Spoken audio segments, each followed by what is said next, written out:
Welcome to the Congregation for Humanistic Judaism Rosh Hashanah service.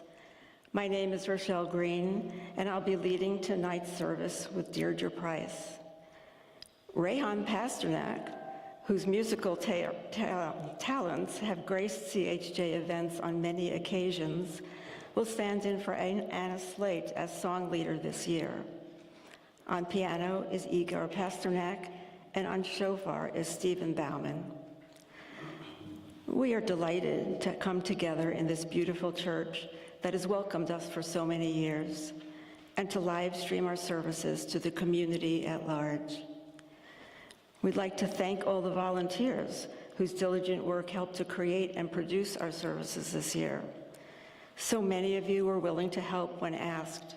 We truly are a cooperative congregation. At the conclusion of our service, we ask that you please return the service booklets to the lobby as you exit. Finally, please note where the exits are located in the event of an emergency. Silence your phones and take a minute to greet the person next to you. And now let us begin.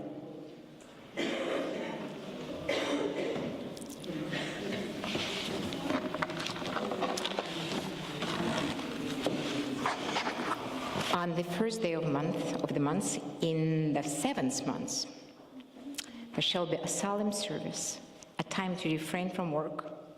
Did you? A day of commemoration proclaimed to the sound of the shofar. Tekiah, Tekiah, Tekiah.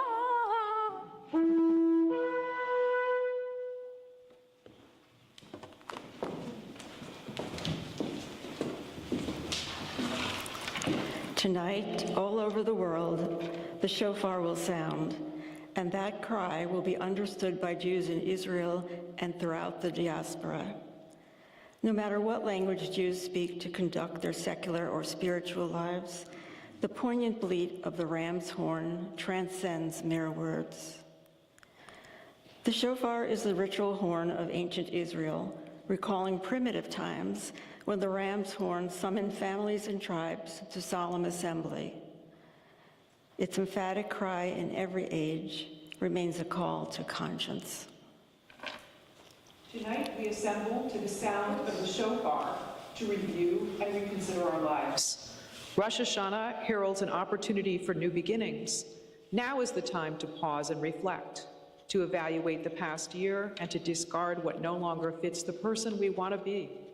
Self-reflection, self-evaluation, self-renewal. These are the tasks we are called to by the shofar's blast. Our minds are open to broader issues, but Rosh Hashanah reminds us to begin with self-improvement. With Jews everywhere, we celebrate the significance of this day, the first day of Tishri, as we usher in a period of reflection that culminates on Yom Kippur. It is good to gather in our own community on Rosh Hashanah, the head of the year.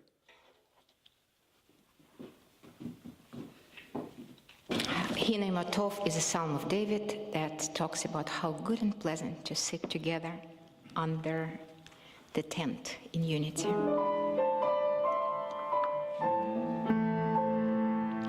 Hinei Matov u'manayim shevet achim gam yachad.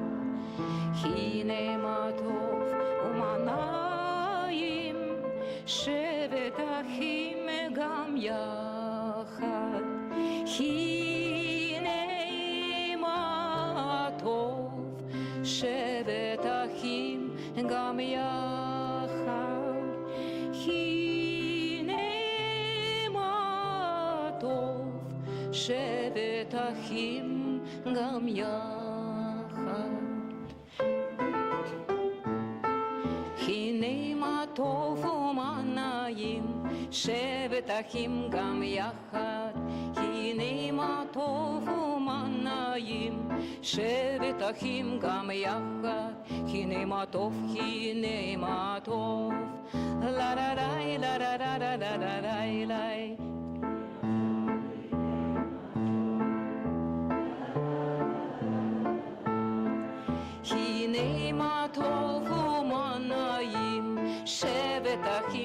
יחד.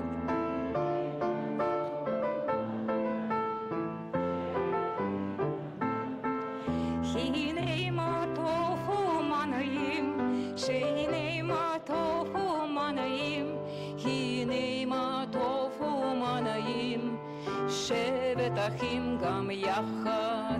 הנה מה טוב, הנה מה טוב ומה נעים, הנה מה טוב ומה נעים, שבת אחים גם יחד.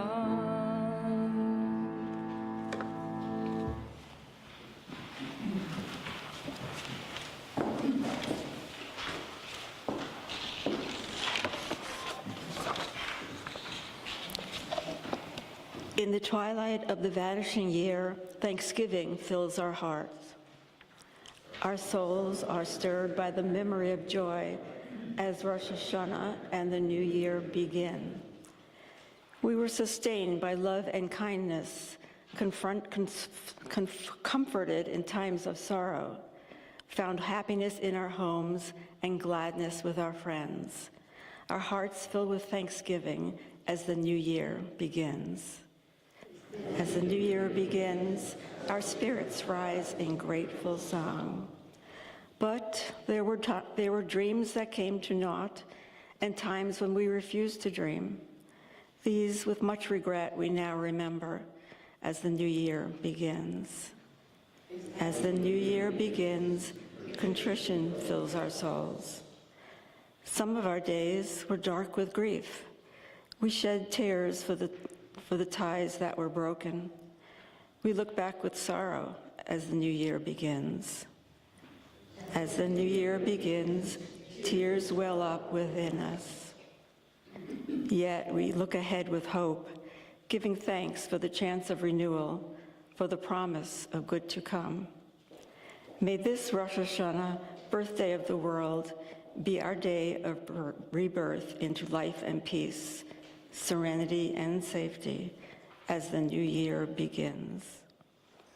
As the new year begins, so is hope reborn with us.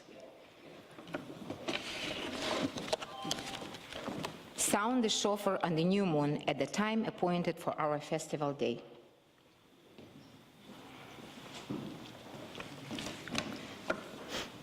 Tekiah, Shevarim,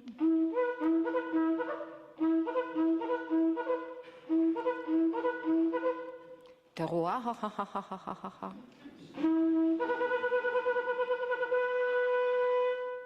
Tekiah.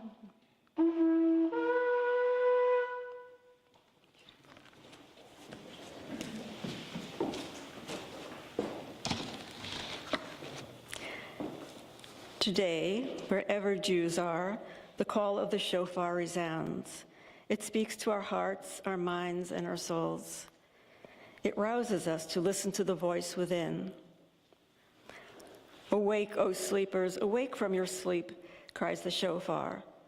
Search your deeds and look to your souls, and better your ways and action, says Maimonides. We will spend the coming days reflecting on where we have been and where we are going, for our future must be informed by our past.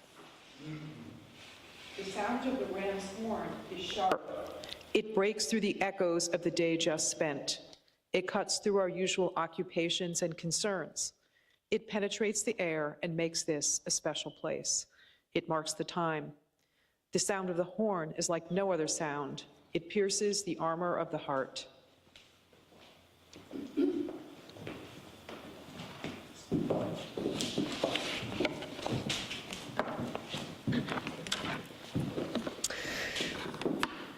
Sounds fill the air about us, but we do not listen to them all. We select, we decide which sounds we respond to. What do we really care to hear? A baby crying, a sound of beauty, a word of love, a cry for help. What will we hear? What will cause us to turn, to renew a part of life which too quickly passes by? When our children tell us their troubles or proudly share their joys, do we really listen? Do we hear the loneliness of our elders through their talk as through their silence? And when we hear, do we turn in understanding? Do we help the young to hear the voice of the ages? Do we help their elders to hear the beat of the new? Do we listen to the sounds of nature, to a bird, to a breeze, or lose them in offensive noise? Do we hear the sounds of chaos and of creation in our own lives? And hearing, do we love each other more? Today, the shofar calls out to remind us that time does not stand still and that it is never too late. It is an alarm to waken us from that slumber and stupor which shut out concern for others and for ourselves.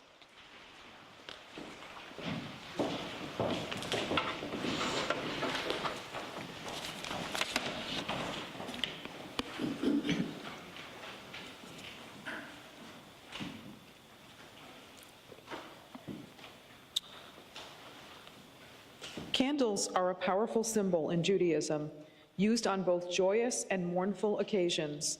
The flames we kindle represent the eternal flame of the Jewish people and connect us with our heritage.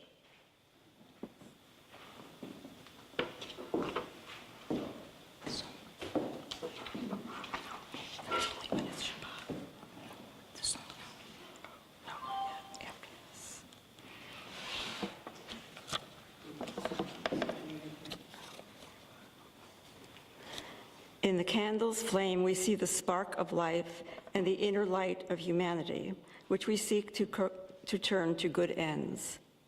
Together, we have the power to push back the darkness. Our young people are the light of our future.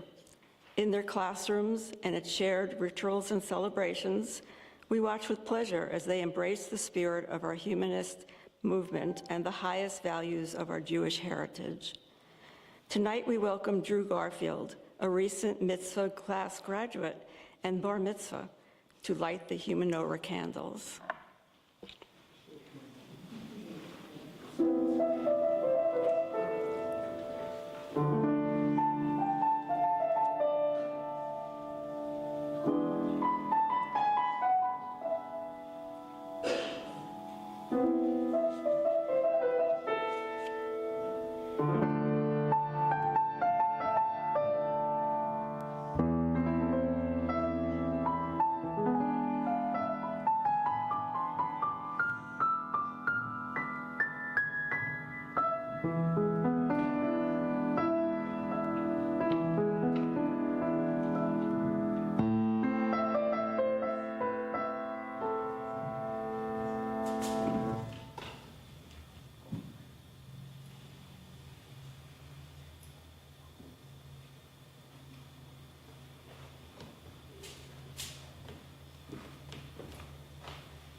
Let's say together, radiant is the light in the world, radiant is the light within each of us, radiant is the light of life.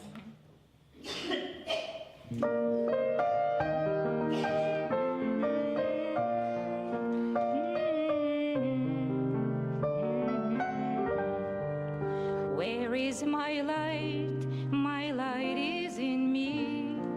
Where is my hope? My hope is in me. Where is my strength? My strength is in me. And in you. And in you. Where is my strength? My strength is in me. And in you. And in you. A for Ori, be.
We plumb the past for memories and their meanings.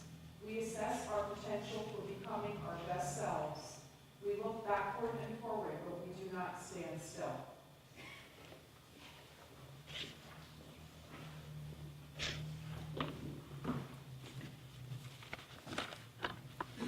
The birthday of the world.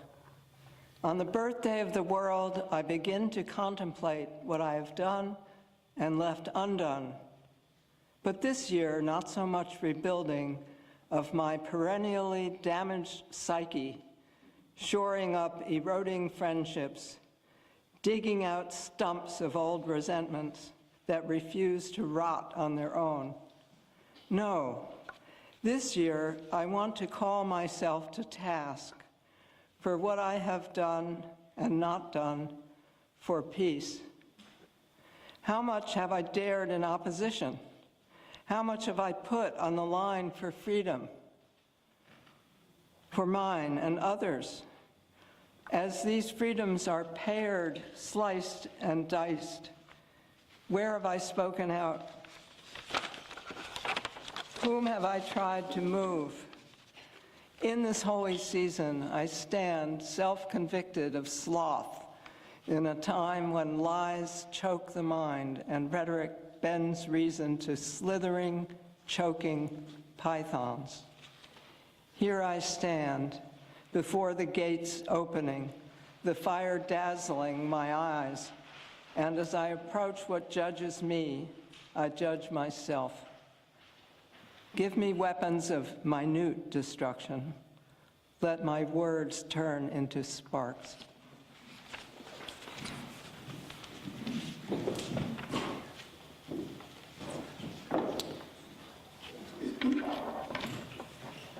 On Rosh Hashanah, we sit in judgment of ourselves. The reality of our daily lives meets the sharp scrutiny of our ideals. The list of our deeds stands exposed. This is a time for truth, a time to respond to difficult questions. Have I expressed the love I feel for my dear ones, or have I shut them out?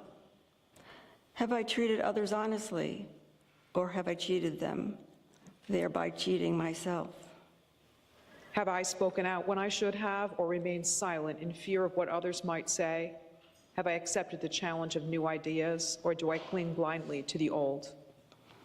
Have I developed my talents to the limit, or settled for mere adequacy?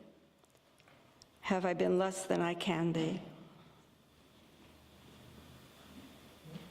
Have my words become tired? Has my imagination grown stale?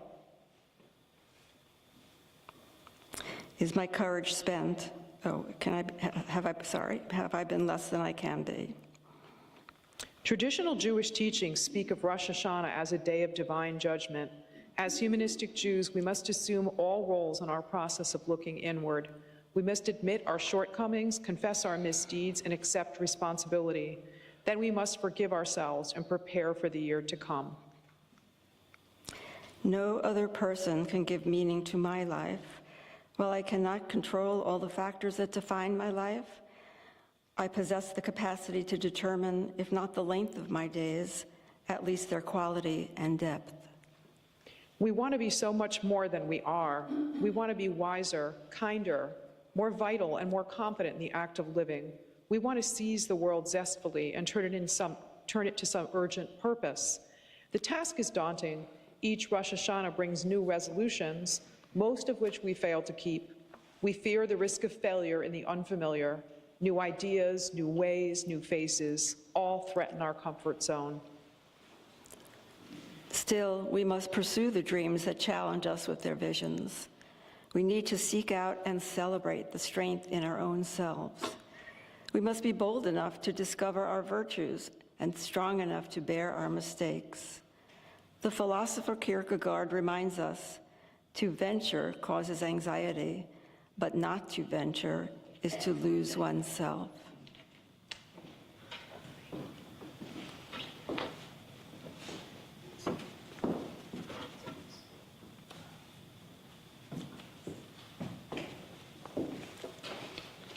New this year, we are adding a song called A World Without Sorrow, lyrics by Lara Forrester. We think you'll recognize the melody. Let's listen now to Rayhan and Igor, followed by silent reflection.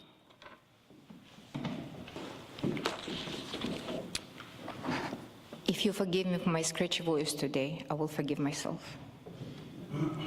Please.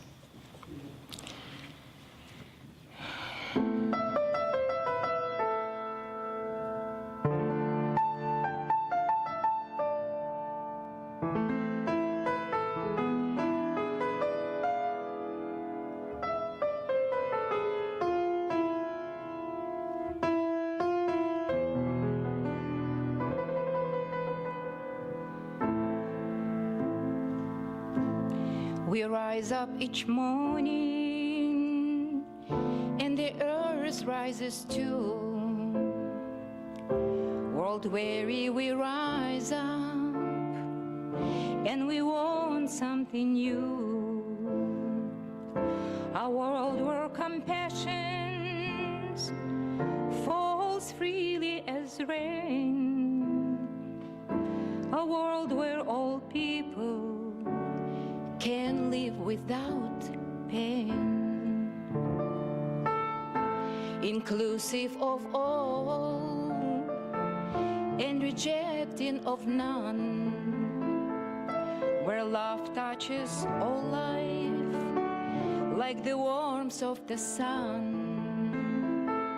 No abuse and no hatred, no prisons of fear,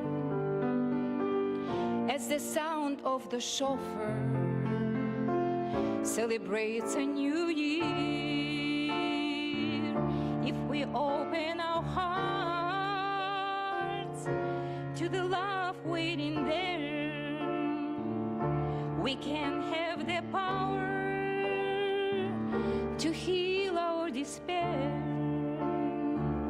If we open our eyes and see all people are keen, destructions will end and a new world begin.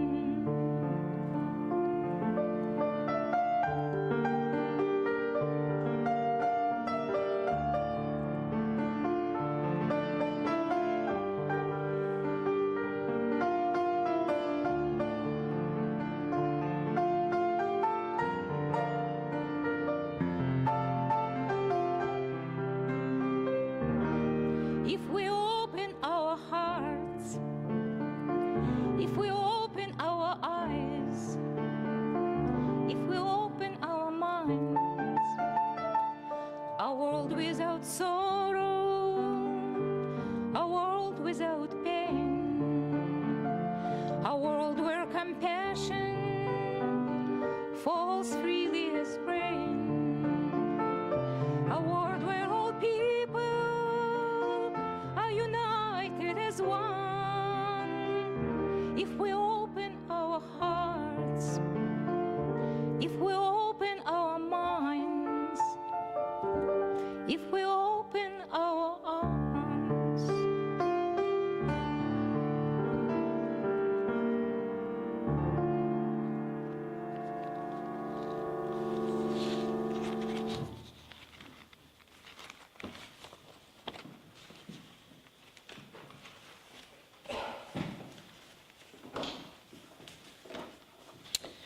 I will not die an unlived life. I will not live in fear of falling or catching fire.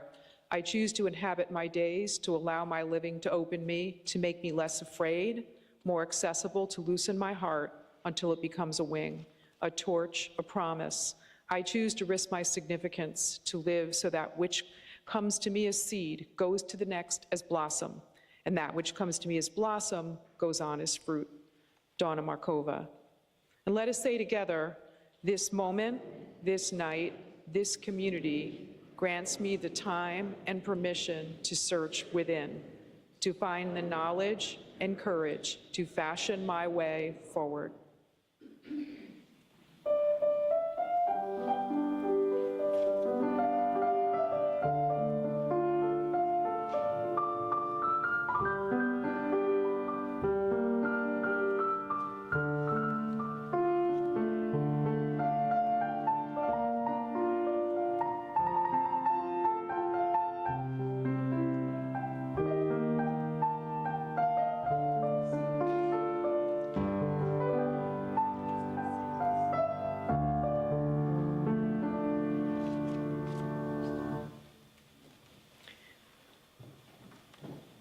At the turning of the season, we see the natural world in flux. The leaves turn from green to red and gold.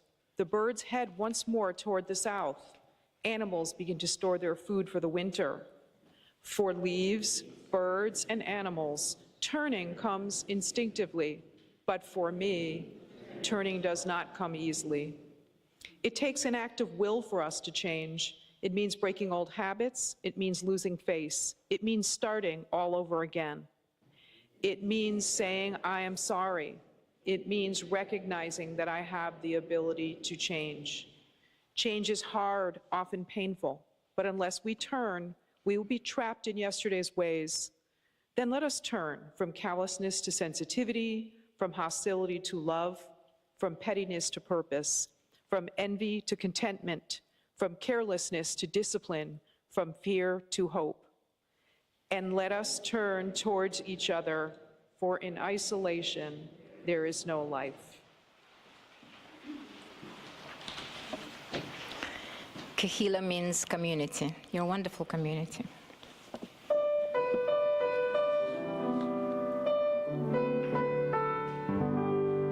If you are Tem, then we need Savim.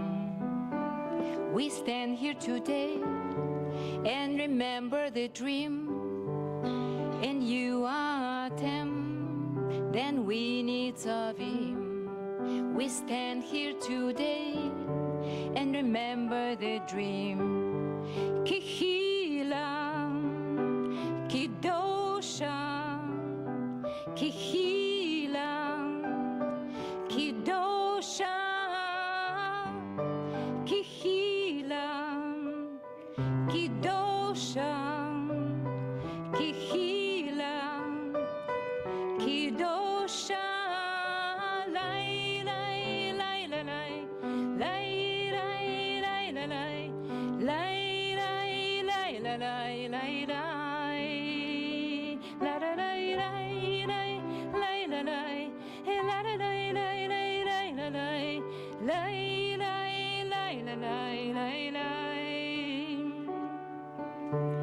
Each one of us must play a part. Each one of us must heed the call. Each one of us must seek the truth. Each one of us a part of it all.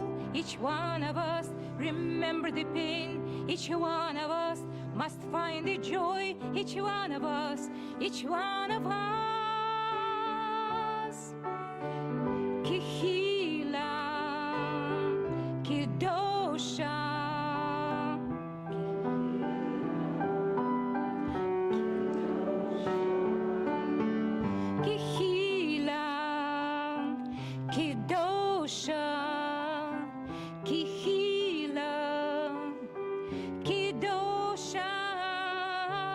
Each one of us must start to hear. Each one of us must sing the song. Each one of us must do the work. Each one of us must right the wrong. Each one of us must build a home. Each one of us must hold the hope. Each one of us, each one of us. Kehila, Kidosha.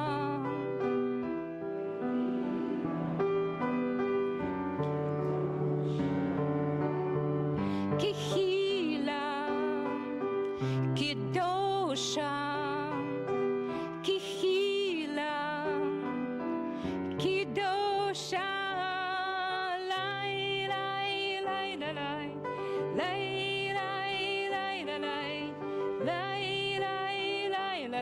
lai lai lai lai lai lai lai.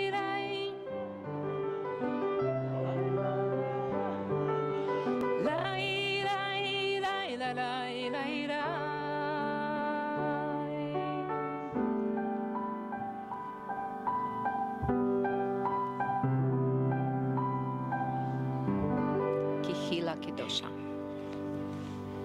Beautiful.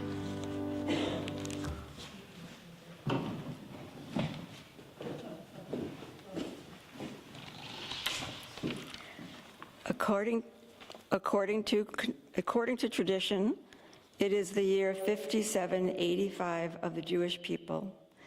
We reflect on how we have endured and remain cohesive. It is the year 248 of our nation. We reflect on Jewish life in America since colonial times and how we have thrived in its climate of freedom. It is the year 76 of the State of Israel. We reflect on its struggle to be strong, yet remain a beacon of justice and righteousness. It is the year 57 of our congregation. We reflect on our efforts to define a contemporary Judaism and forge a strong community. We gratefully acknowledge all that the past year has brought us of life and health, of love and joy, of beauty and truth, of strength and courage. Whatever good we have known this year, we reflect upon with gratitude. Yet we also reflect upon our sorrows, failures, and disappointments. Who of us can be entirely content with even our personal lives when we know the injustices in the world?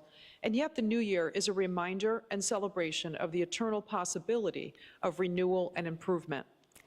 May this day help us to find meaning in our lives. Let the shofar's call also awaken the voice of our communal conscience and call us to action.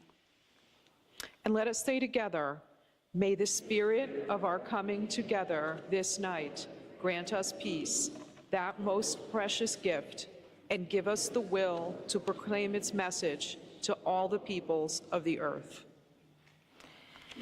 Let us bring peace upon ourselves and upon all the world.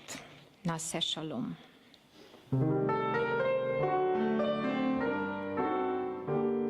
נעשה שלום בעולם, נעשה שלום עלינו ועל כל העולם, ואמרו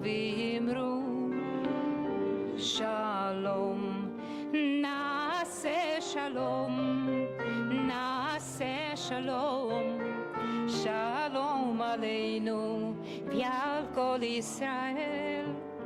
נעשה שלום, נעשה שלום, שלום עלינו ועל כל העולם. נעשה שלום, נעשה שלום, שלום עלינו ועל כל העולם. נעשה שלום, נעשה שלום, שלום עלינו ועל כל העולם. נעשה שלום, שלום עלינו ועל כל העולם.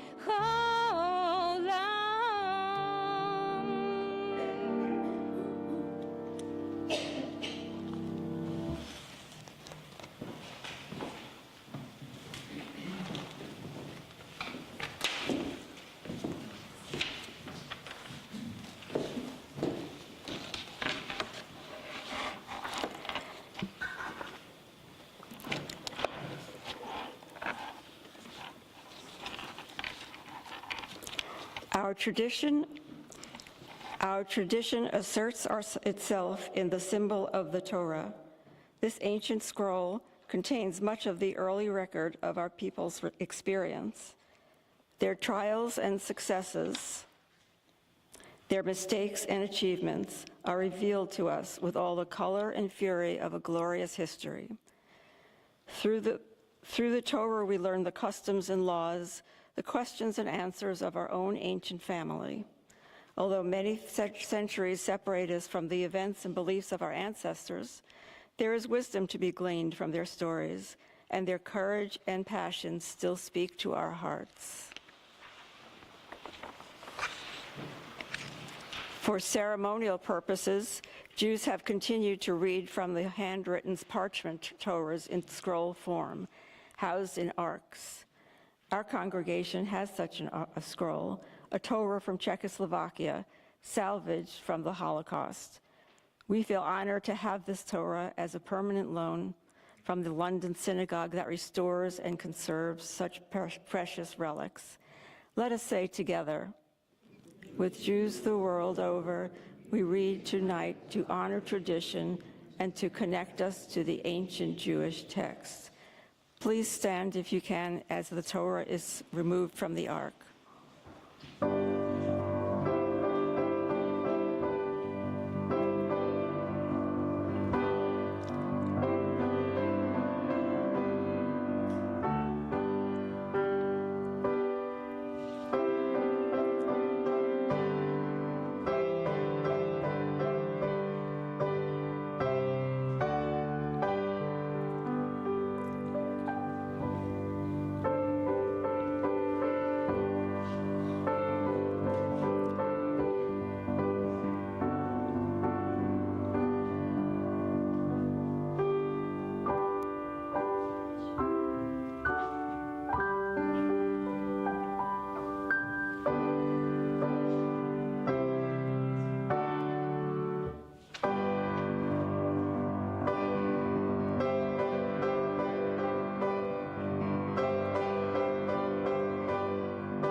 Please be seated and enjoy listening to this evening's reading. As Jewish humanists, we are comfortable in freely interpreting the text, looking beyond the literal message for truths and insights that speak to us today. At times, we may venture beyond the 5 books of the Torah, seeking books of the Hebrew Bible.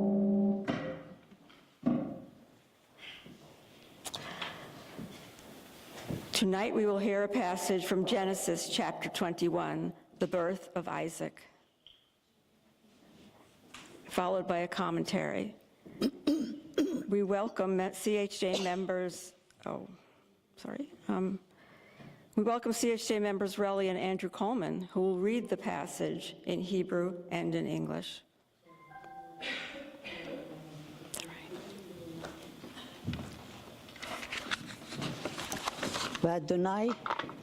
ואדוני פקד את שרה כאשר אמר, ויעש אדוני לשרה כאשר דיבר. And the Lord remembered Sarah as he had said, and the Lord did unto Sarah as he had spoken. ותר ותלד שרה לאברהם בן זקוניו למועד אשר דיבר אותו אלוהים. And Sarah conceived and bore Abraham a son in his old age, at the set time of which God had spoken to him. ויקרא אברהם את שם בנו הנולד לו, אשר ילדה לו שרה, יצחק. And Abraham called the name of his son that was born unto him, whom Sarah bore to him, Yitzchak. וימל אברהם את יצחק בנו, בן 8 ימים, כאשר ציווה אותו אלוהים. And Abraham circumcised his son Yitzchak when he was 8 days old, as God had commanded him. ואברהם בן 100 שנה, ויוולד לו את יצחק בנו. And Abraham was 100 years old when his son Yitzchak was born unto him. ותאמר שרה, צחוק עשה לי אלוהים, כל השומע יצחק לי. And Sarah said, God hath made laughter for me. Everyone that heareth will laugh on account of me. ותאמר, מי מילל לאברהם, איני כבנים שרה, כי ילדתי בן לזקוניו. And she said, who would have said unto Abraham that Sarah should give children suck? For I have borne him a son in his old age.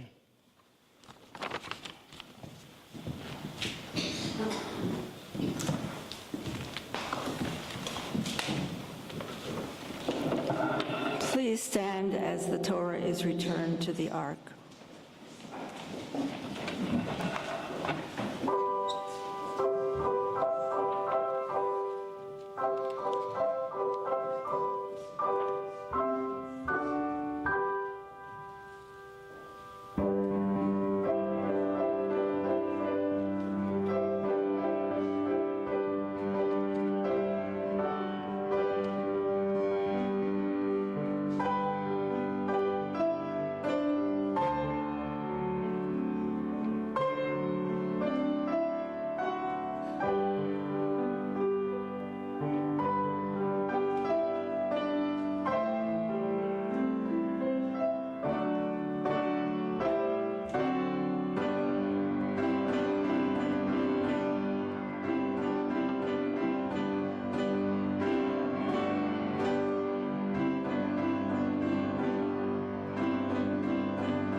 Please be seated.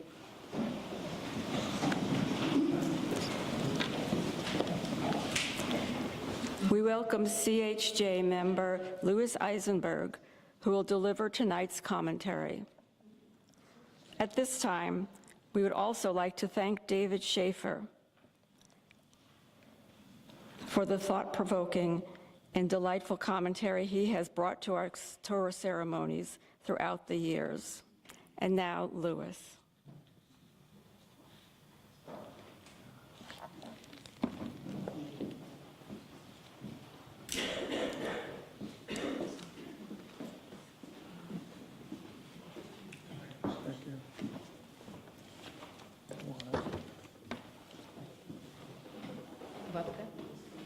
In case I need it. Shana Tova, everyone. Nice to be with you. You know, this service is so beautiful, so beautifully written and sung and felt. You've said all the good things that I have to say. So I'm thinking of the service as being a 4-course meal, and I'm going to provide a little refreshment, palate cleanser maybe. Here we go. I think.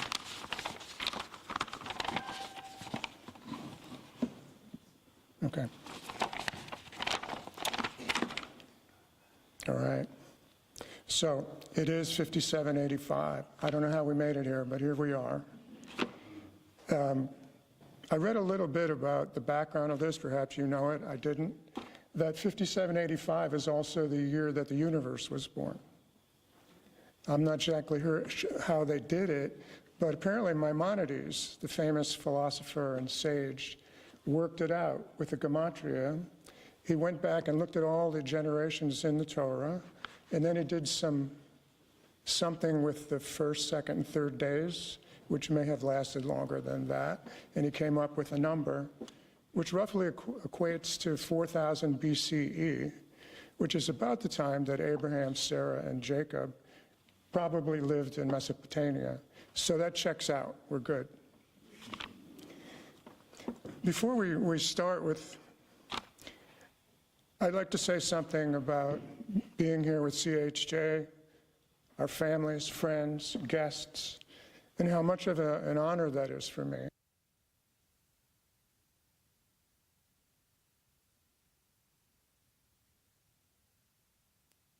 I've done this in a long time.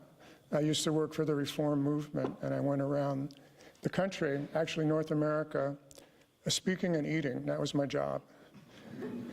And I got pretty good at it, gained a lot of weight. But it's really nice to be back. So I'm thinking, in the midst of all of our comfort and pleasure being with each other, those people who cannot be here with us, in fact, those people who may not have homes, those people who are afflicted by ill health, poverty, social justice, injustice, floods, earthquakes, the 1,000 natural shocks the flesh is heir to. It's just amazing how fortunate we are to have this. And gratitude, I think, is one of the things that my takeaways from Rosh Hashanah. And we do examine, I'm not giving you commentary, I'm giving you a sermon, sorry. Okay, so the last thing by way of preamble, before I get into the commentary, is I want to send a special blessing or message out to the people in Israel and elsewhere who are afflicted by the scourge and fog of war. May the new year bring you the blessing of safety and the strength to feel hope that someday life may be returned to normal and you may even feel joy again. The other honor I have being with you tonight is I'm following in the footsteps of Dave Schaefer. He's not an easy act to follow. For many years, Dave's beloved High Holidays commentaries have been not just well-researched and thoughtfully presented, but down to earth. His commentaries are not just wise, but compassionate. And he's not just incredibly creative, but really funny. We're very fortunate to have a man like Dave dwell among us. And I feel, as I said, honored to be in his footsteps. And it is said, somewhere Hillel is smiling. There's 5 parts to what I'm going to speak with you about tonight. There it goes, tonight. The first is Sarah's reaction to the portion that Relly and Andrew just read so beautifully in Hebrew. I loved it. The second part is what Sarah learns when she's going to have her first child. Learns about herself and about the world. And then it's her struggle to take all this in. I think there's a lot going on for her. And part of what I'd like to do tonight is sort of fill in the parts that maybe people don't talk about all that much, because obviously you guys have covered everything already. So after doing all that, I'm going to segue to the conditions of the present moment. I'm going to try to bring the wisdom and struggle of the Torah to our own times and see if we can use it as a lens to get clearer about things. And lastly, Hatikva, hope for the new year. Okay, one down.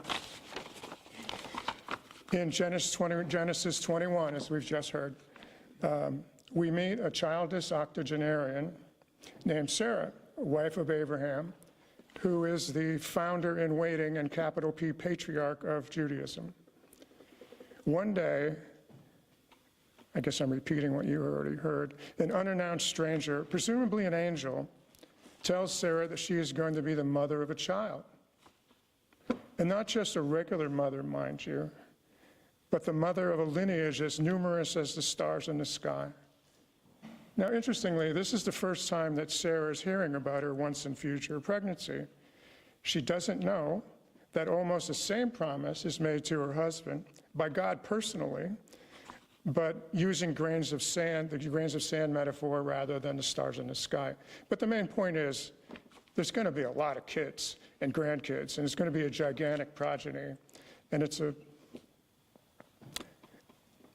I would assume it's unexpected for them all. Abraham's tribe is small, and they live in a relatively remote corner of the universe, and suddenly here's this big dream. But it's actually a covenant, it's actually a deal. And that is, if Abraham pledges his obedience, his unflinching obedience to God, God will guarantee him this progeny, which is as numerous as the stars in the sky and the grains of sand on the seashore. But he will also guarantee that Abraham conquers his enemies, all of his enemies in Canaan, including the Hittites and the Assyrians, and later on this and that. So it's a big deal. It's a big deal. Now, it's not an enforceable contract, but it seemed to work out for Abraham. And that's the basis of the faith, of the religion, is faith in God, and God will protect. And sometimes that did work really well, and sometimes not so well, but that's another story. So when Sarah found out from the mysterious stranger, presumably an angel, that she is going to be carrying a child, I mean, you'd think she might be blissed out or ecstatic. I mean, what amazing news, what a tremendous honor. But the Torah quoter is saying, and I'll just repeat it again, unless you want to do it in Hebrew, God has made laughter for me, might be a different translation. Everyone that hears will laugh on account of me. It's an interesting response. It sounds more like Joan Rivers than a matriarch in waiting. Okay. Maybe Sarah was miffed because the biblical God didn't take the time to talk to her directly about something like this, or at least loop her into the powwow she had with Abraham, that he had with Abraham. After all, wasn't this genetic legacy enterprise just locker room banter without her? Okay, so get back to Sarah, though. What's going on in her heart and mind as she finds out that she's pregnant after not being with a child in a culture in which that was job 1, 2, and 3 for a woman, and survival probably depended on that? Well, I'm assuming, and I don't know what you think, she had been living with sorrow and censure for not being able to deliver an heir. So really, who can blame her for being a little touchy? Maybe she even thinks she's being mocked by the stranger. Who is he? We don't know. He doesn't have any credibility with that community, and he's saying crazy stuff.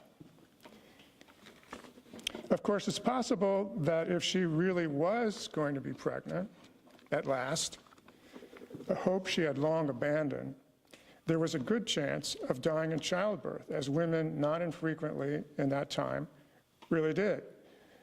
And also there'd be an increased risk, again, which women of her age sometimes have today even, of genetic defects, like what's called Down syndrome today. So she may have all these maternal disappointments looming over her as she hears this joyful news, but I don't know if she's taken it strictly as pure joy or as a great honor. To make matters much worse, Sarah was a senior citizen without health insurance. Thank you for laughing. Okay. This story, like many such in the Torah, pulls us into the narrative by the heartstrings and the kishkas. It's all there. Big name stars, very cinematic scenes, and minimal dialogue. Masterfully done. It's no accident that Jewish people invented Hollywood and movies. It's in our blood.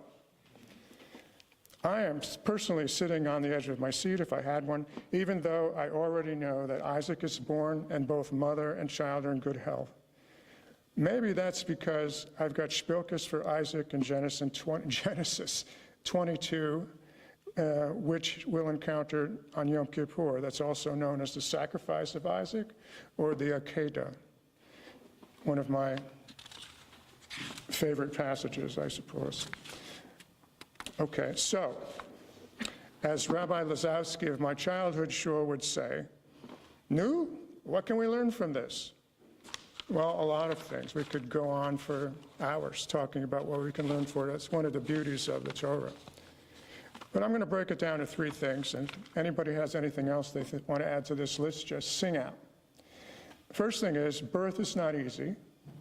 Second thing is, impossible things can and sometimes do happen.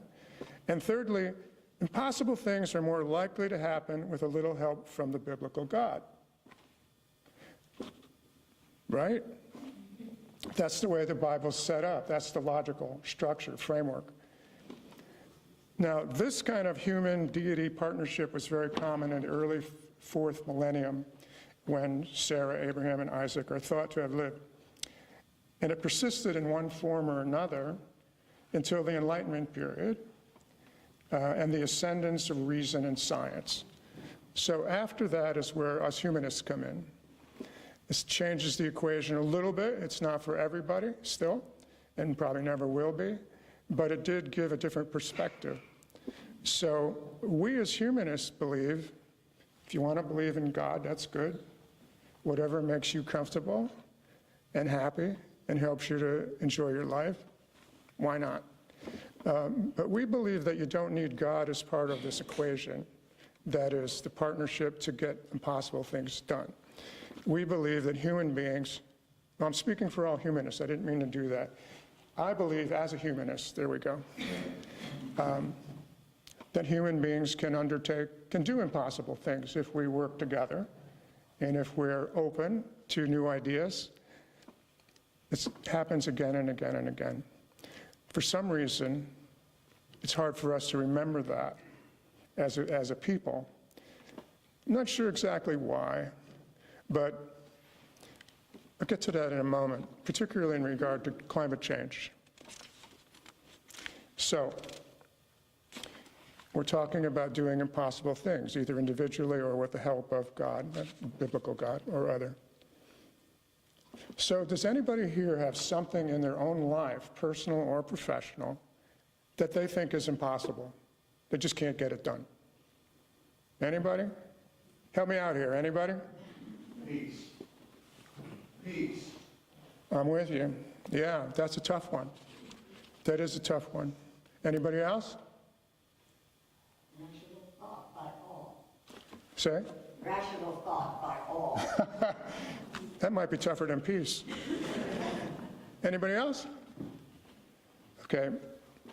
I would like to talk more about peace. Maybe we'll get to that. And rationality. What I'd like to suggest as a thing in the new year, right? You're supposed to have a strange fruit in the new year. Well, what if you took this home with you and worked on it? Something that you personally cannot or have not been able yet to accomplish, that you'd like to accomplish, that you think would make your life richer or more fun. So I'll start it off. I love making art. Really, there's no time for me when I'm making art. It just goes by. And it's wonderful to see myself creating something and show it to people and they get something out of it. And it's a very rich experience. But here's what I can't do.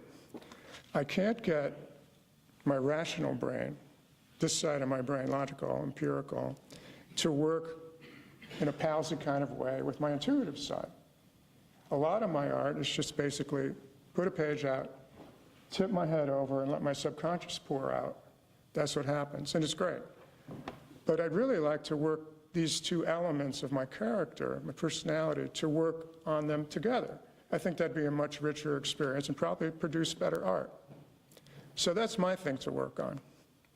And actually, I've already started working on it, not to talk about me, just to kind of sketch it out in case you want to play this game with yourself. I started going to an art salon where people I don't know who are doing art, and everybody holds up their art at some point, and complete strangers say things about your art. Sometimes they make sense, sometimes they don't, sometimes I go, eh, and sometimes I want to leave the room, but sometimes I really get something out of it. And I think that is helping me to build this bridge between inner and outer. That's my theory anyway. It's fun. Sometimes we can have fun trying to do impossible things. And part of the reason things are impossible is because we make them too difficult. At least I do. So, if anybody actually does this exercise, I'd love to hear what you came up with. It would be it'd be interesting to me to hear it. Okay, moving on. So, as far as impossible things, accomplishing them, we've heard peace and getting people to be more rational. Yeah. But I want to talk about climate change for a minute. Does anybody here feel that we're in a doomsday loop? Like we need to reduce carbon emissions and we're working on it, but we're not getting there fast enough, so scientists tell us we're not going to hit the tipping point, which apparently is irreversible. So does anyone have any hope that we're going to be able to mitigate this problem before more severe storms get more severe and yada, yada? Anybody? Seems like a long shot, right? I think one of the reasons it's a long shot is because the scope of what we have to do to save not our planet, the planet will be fine, but our species, and keep a lot of people from really incredible harm, is so vast that it's hard to see the progress that we've made in any perspective at all. For example, with clean energy, and just in the last decade, solar, wind, fuel cells, lithium-ion batteries in cars have jumped tremendously in production and integration into society. Tremendously. But it's still only a tiny fraction. I think it's, I can't remember the number. I bet Craig knows it. No? Okay. Can't remember the number. It's still small, though, so it doesn't feel like we're making any progress, and we feel this pressure to get something done before the game's over. So I think part of our problem is attitudinal. We need to take a little bit more credit for what we're on to, because what human beings are now trying to do is unprecedented in the history of the world. When we first started using energy, which had a high amount of substances which had a lot of energy in it, like gasoline, like fossil fuels, basically, 300 years ago, that drove our progress as a civilization. Not just machinery and things like that, but also it drove literacy. It drove the development of culture. It drove exploration. It drove innovation. It improved health for people across the world and enfranchised more people because there was more freedom, because there was more jobs. It was a big deal. But now we're trying to, this is getting a little too technical, sorry. Now we're trying to reverse that. Well, yeah. But it's so networked, it's so enmeshed in our society. There's so much investment in distribution, and the whole thing is massive. You can't just do that quickly. It doesn't happen. And that's, I think, one of the, if I had one thing to say that I think could help the situation, is that if it took us 300 years to get here from that, using fossil fuels and that whole dirty technology, folks, it can't take much less to get us out of it. It's just not going to happen. That's the way life works. It's symmetrical. The day is the night. Things are pretty balanced, generally. Now, maybe there'll be a miracle. Maybe Elon Musk will finally come through and do something everyone likes. I'd vote for him for that. I don't know. But I do know that we should give ourselves a break. Don't put so much pressure on ourselves, because it's not going to happen. But encourage the things that are happening and take credit for them. Everybody should take credit for that and be happy about that.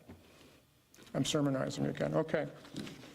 So I'm going to close, I hope, with two quick examples of things that were impossible. No one thought it could be done, both very harmful, and both environmental. So the first one is, take yourself back to California in the 70s. I drove out to California for the first time in, I think, 1971. And I came over the San Bernardino Mountains going west to LA on Route 10. And I couldn't see anything. It was a sea of fog for as far as the eye could see. And for the first 3 days I was there, my eyes were burning and my throat felt like I had strep. And it was just from the pollution in LA Basin, car city. And everybody's saying, yeah, it's pretty bad, but the wind blows it away. We're right on the ocean. But experts were saying there's going to be an air inversion over LA Basin someday that's going to trap all that air. It's not going to blow out to sea. There's going to be tens of thousands of people dead.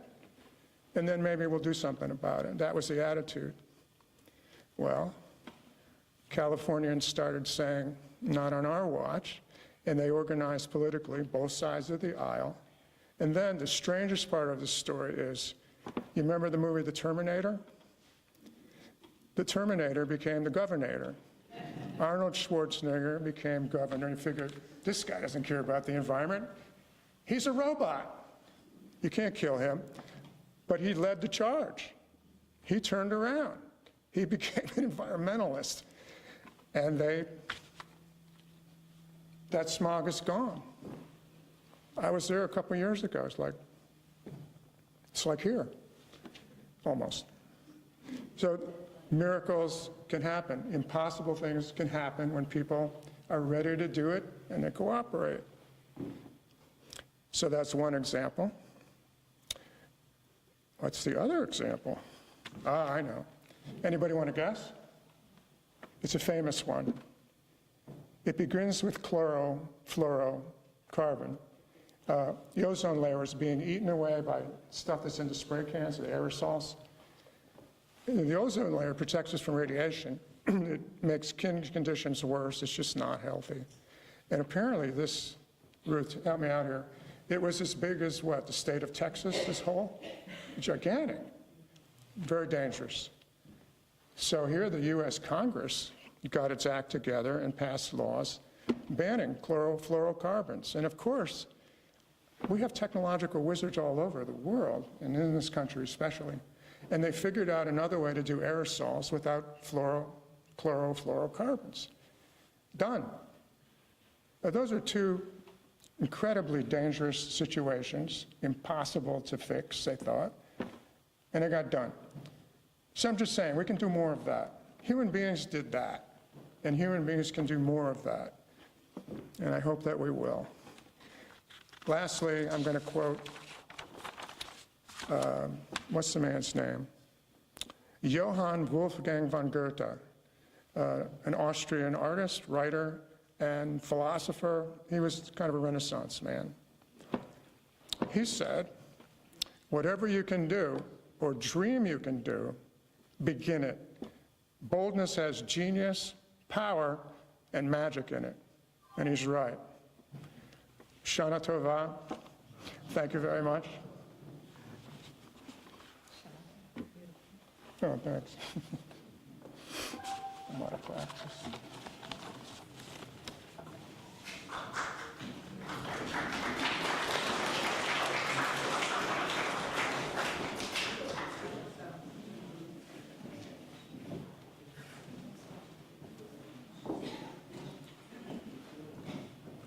Let us pause now for a moment as we recall those whom we have loved who are no longer among us. Though vanished from our sight, they live on in our hearts.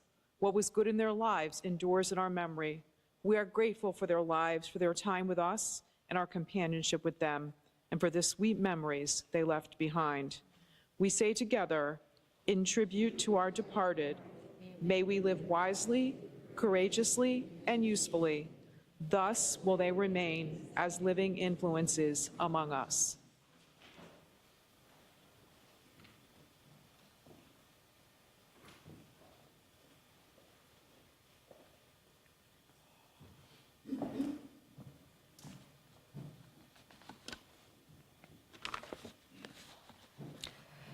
In everything, there is at least an eighth of death.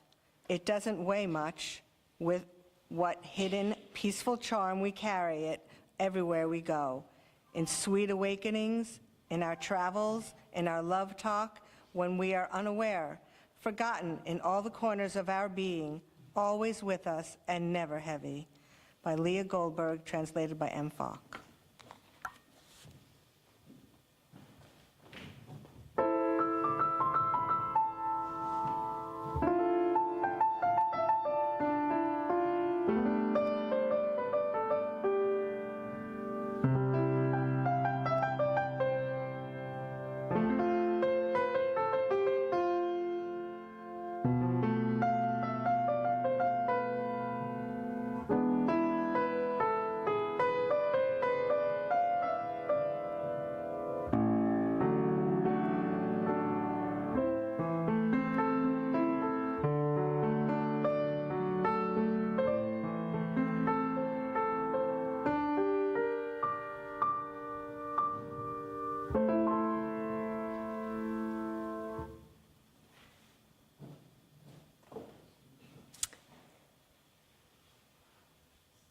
We light this memorial candle in honor of those who touched our lives but are no longer with us.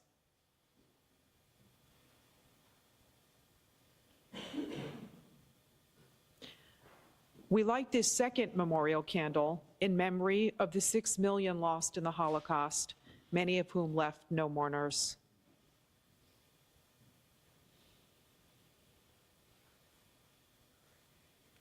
And we light this final memorial candle for the lives lost around the world in the barbaric wars, strife, and acts of terrorism still raging in this century. May it spark within us the courage and resolve to seek peace, justice, and security for all.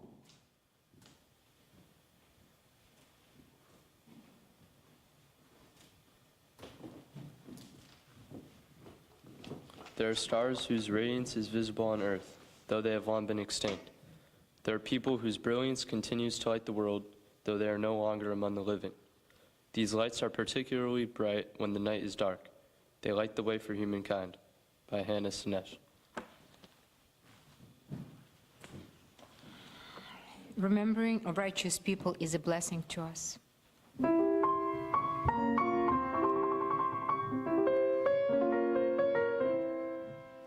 זכר צדיקים לברכה,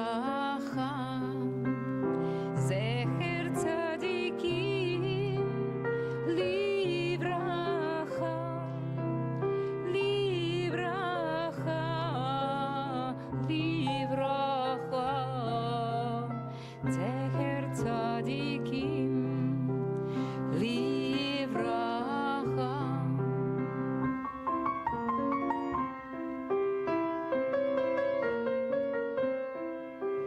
זכר צדיקים לברכה, זכר צדיקים לברכה, זכר צדיקים לברכה, זכר צדיקים לברכה.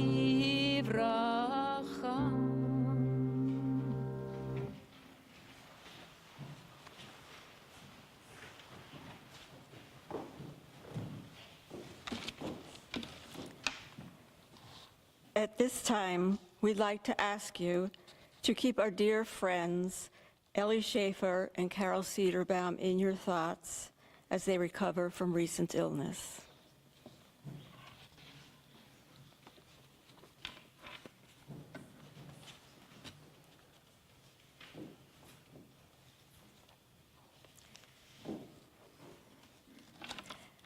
Let this new year be the beginning of a new life in each of us, wherein old things are passed away.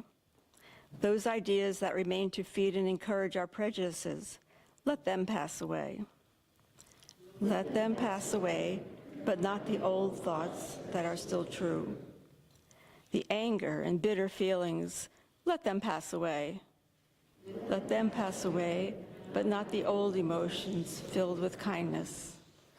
The harsh words, the suspicious looks, the clenched hands and unwilling feet, let them pass away. Let them pass away, but not the compassion and caring that nourish humankind. The new fashions that distract us from behaving responsibly and kindly, let them pass away. Let them pass away, but not the old habits that guide our conscience.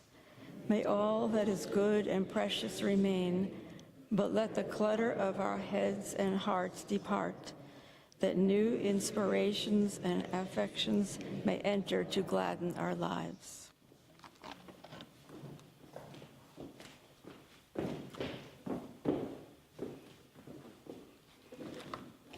Let the rain come and wash away the ancient grudges, the bitter hatreds held and nurtured over generations. Let the rain wash away the memory of the hurt, the neglect. Then let the sun come out and fill the sky with rainbows. Let the warmth of the sun heal us wherever we are broken. Let it burn away the fog so that we can see each other clearly, so that we can see beyond labels, beyond accents, gender, or skin color. Let the warmth and brightness of the sun melt our selfishness, so that we can share the joys and feel the sorrows of our neighbors. And let the light of the sun be so strong that we will see all people as our neighbors. Let the earth, nourished by rain, bring forth flowers to surround us with beauty, and let the mountains teach our hearts to reach upward towards heaven. Rabbi Harold S. Kushner.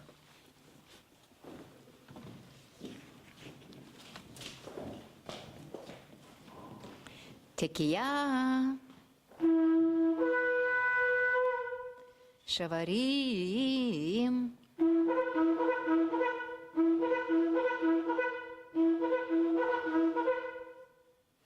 Teruah.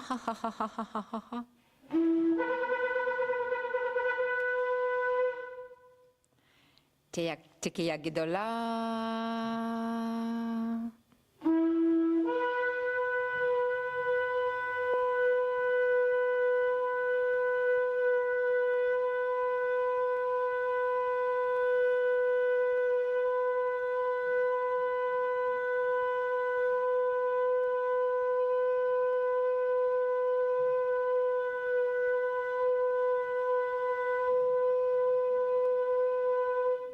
Wow.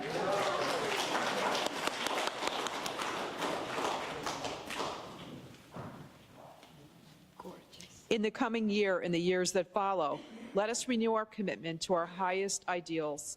Let us live mindfully and courageously. Let us welcome new beginnings.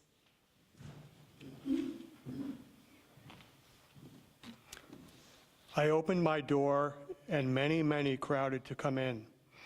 I therefore pushed back the walls of my room to welcome all my guests, and my room became the home of my friends, and my room became the world. Amir Gilboa.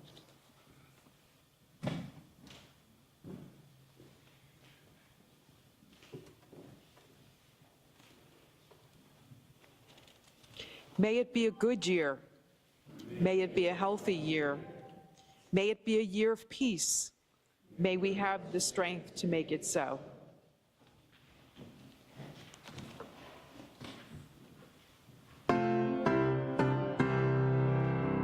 עוד יבוא שלום עלינו, עוד יבוא שלום עלינו, עוד יבוא שלום עלינו ועל כולם. עוד יבוא שלום עלינו, עוד יבוא שלום עלינו, עוד יבוא שלום עלינו ועל כולם. סלאם.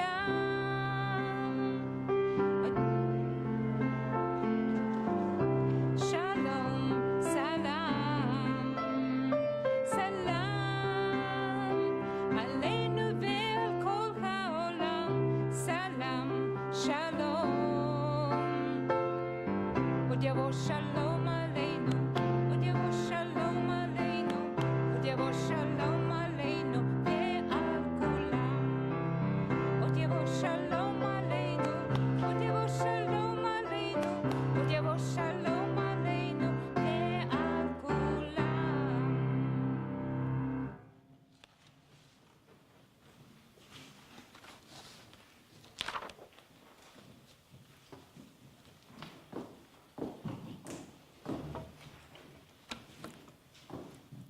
Our Rosh Hashanah service will soon conclude, but let us first symbolically observe a traditional holiday oneg.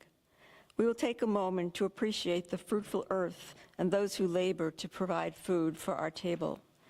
And let us never forget those in our community and beyond whose days are defined by hunger.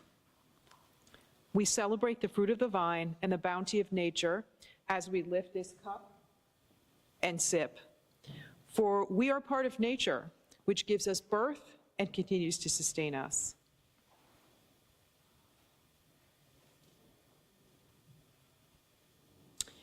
Together we say, may there be such wine to quench the thirst of all who are still parched. May the sharing of this challah strengthen our bonds with others who walk upon the earth. We are grateful to all who have helped bring bread to our table, and we vow to respond in turn to those in need. Let us say together, may there be such bread to purge the emptiness of those who yet hunger.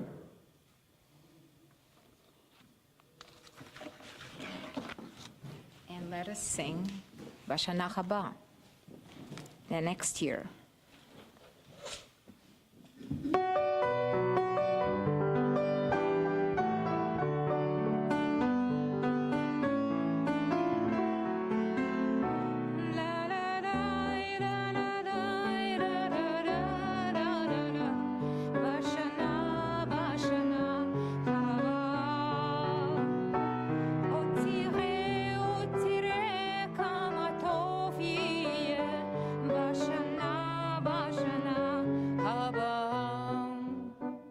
Soon the day will arrive when we will be together and no longer will live in fear.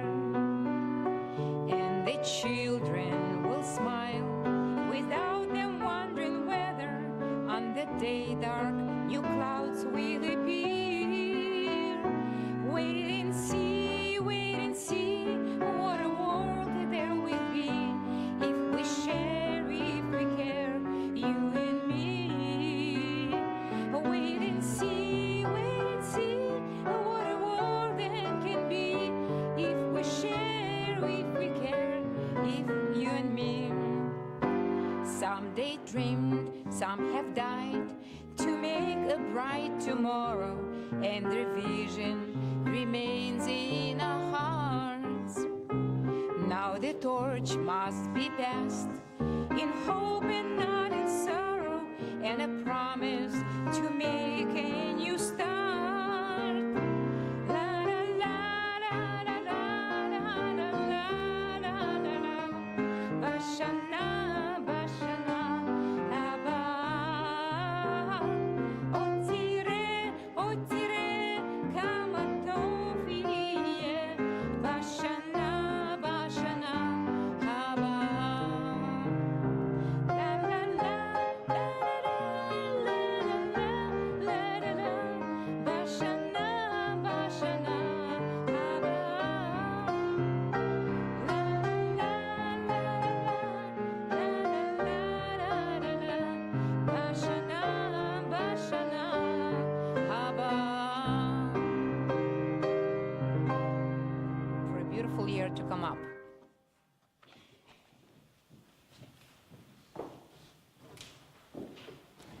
This concludes our Rosh Hashanah service. We hope you will join us for Tashlich ceremony tomorrow and Yom Kippur services next week.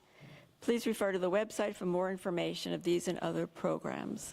Lashana Tova, and join me in saying Lashana Tova. And please join us in the lobby for light refreshments.